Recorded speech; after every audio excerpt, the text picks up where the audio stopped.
Lost the element of surprise and not receiving air support by the Pakistan Air Force, the Pakistani armour was thrown into absolute chaos. By noon, the tally stood in favour of the Indian Air Force, with 12 tanks destroyed.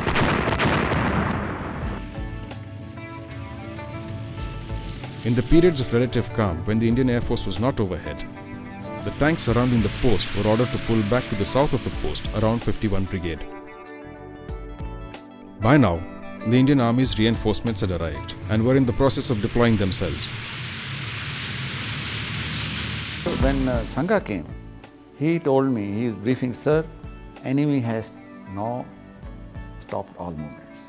Then he briefed me about the complete details, and in fact he drew a small sketch. He says, this is the places where tanks are burning, the pillars of smoke coming up in the battlefield from these tanks. All these tanks are burning, but there are some more tanks still intact in that area, which I couldn't see. And he told me that next sortie is coming at 1 o'clock.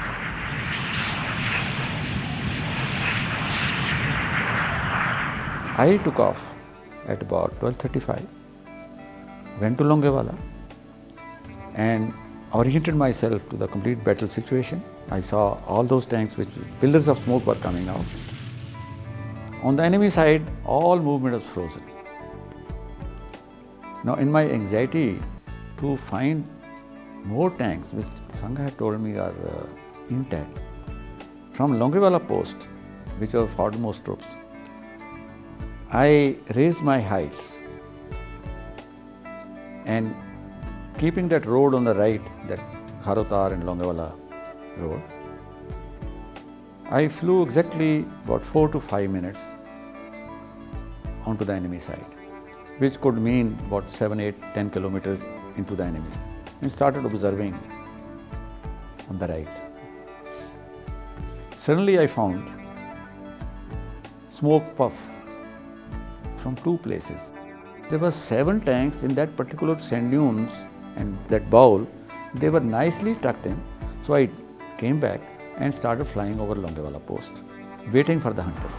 And I looked around, on the skyline I could see 2 hunters running.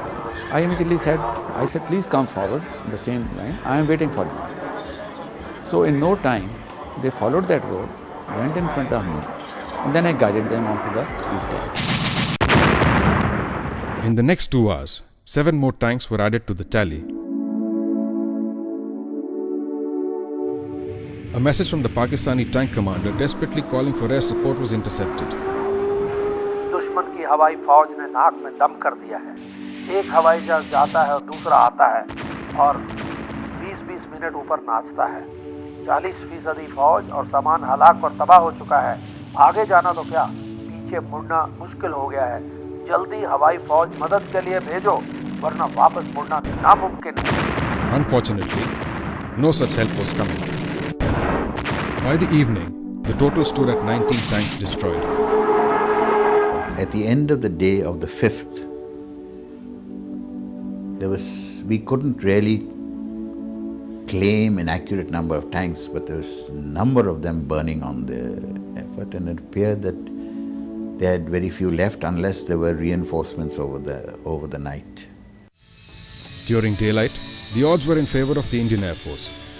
Anything moving on the ground was attacked with devastating results. With nightfall, the enemy had all the advantages. The regrouped tanks could either retreat or forge ahead with the initial game plan. If they decided on the latter course of action, Jaisalmer Air Base was at great risk.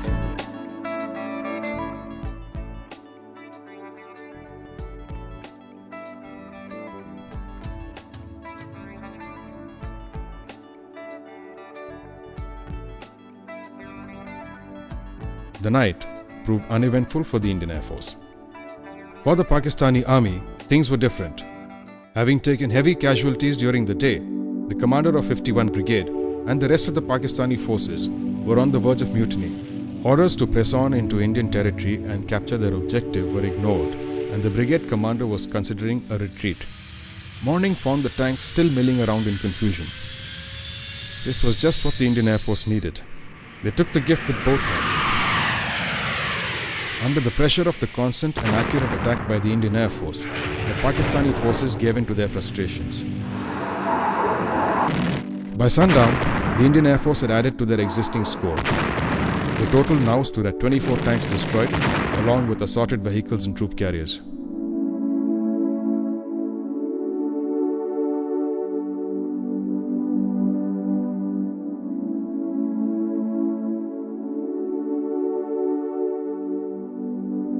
Strictly speaking, I think the battle of Longewala finished on the 6th itself. At the end of the day, the army asked us to do a recce onto the western part of the border, which we had not done before, and from which the tanks appear to have come, to see whether there was any reinforcement build-up in that area. We spent the whole evening patrolling the border and inside Pakistan, but there seemed to be no movements that we could spot. When we returned to Longewala before going back to base, we found that the tanks had already withdrawn from the post along the track on which they had arrived and had bedded down for the night. But it was too dark to attack them. We returned to base and landed. And from there on the 7th and 8th, it was a question of just chasing these tanks back towards Pakistan, which most of the operations taking place on the border at a place called Border Post 638. Relief for the detachment came the next day when 12 more hunters arrived at Jaisalmer.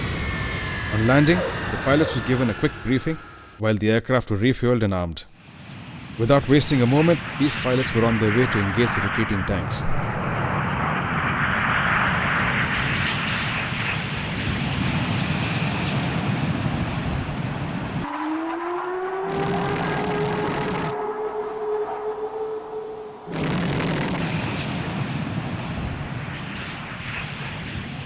Initially, I must say that the Pakistani tank commanders were very, very aggressive and brave. They opened fire whenever the aircraft came into an attack. They moved their tanks very aggressively on the ground. But for us, that movement was not far enough to disturb our sighting system. There are many pictures of their tracks on the sand out there, and that tells you how they were maneuvering, but it didn't really come in the way of our sighting. As the day progressed and as hours went by and they started losing more and more tanks, they became extremely, I think they lost their morale. After that, if you attacked a tank, they kept the hull down, they did not fire, they just stayed as targets. It was sad to see, in one way, the breakdown of morale that took place into that force. Having confronted and dealt with the immediate threat, the pilots of the 122 Squadron were now at a loose end with no targets. There was a lull now in Jaisalmer with no enemies to attack. It was one of those, we had many pilots, many aircraft and very little work to do.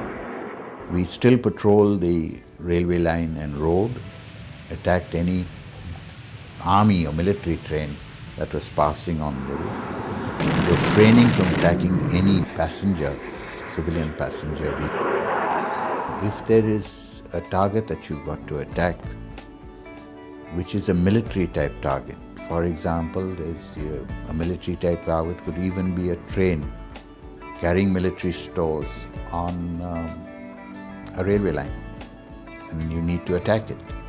Now the best way to stop that train is to attack the engine, and we know that there's an engine driver there and maybe more. You don't think of it. The engine is a target to be hit, and you aim to hit it. And then if you can destroy whatever military stores are on that train, you have done your job.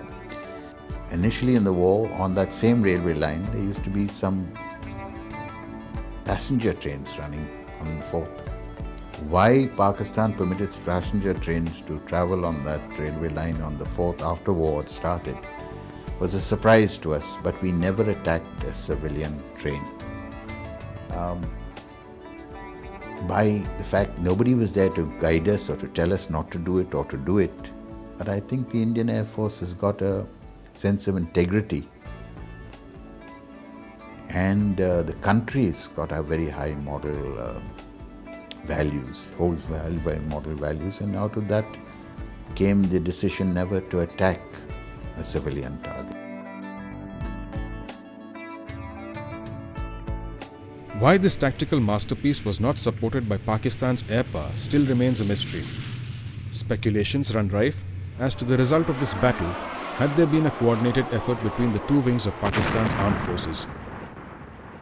Looking back at it, I can tell you that if they had sent 2 fighters, they would have taken on hunters and their tanks would have had a field day on the ground, because we had nothing to defend against that.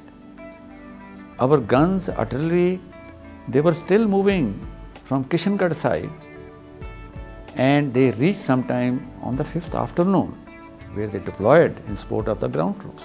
They were already in the rear areas of a division, strung out on one single road, who was having great difficulty in trying to reverse itself. If they had air cover, insufficient air cover, we could not attack them. We would be attacking their air, and their air would be attacking us. And therefore they would be free from any attack in the air. If they had air support, I think it would have been a very different situation. Today, more than 3 decades later, a few of these brave guardians of our skies are no longer with us in person, and those who walk among us are in the autumn of their lives. Few would notice anything distinguishing about these hand-picked veterans who rose to and above the call of duty and ensured the borders of our nation were secure. We sleep in peace, knowing they have passed the torch to younger blood who are bathed in the same ethos of duty before self. We, the nation, salute these unsung heroes of yesteryear.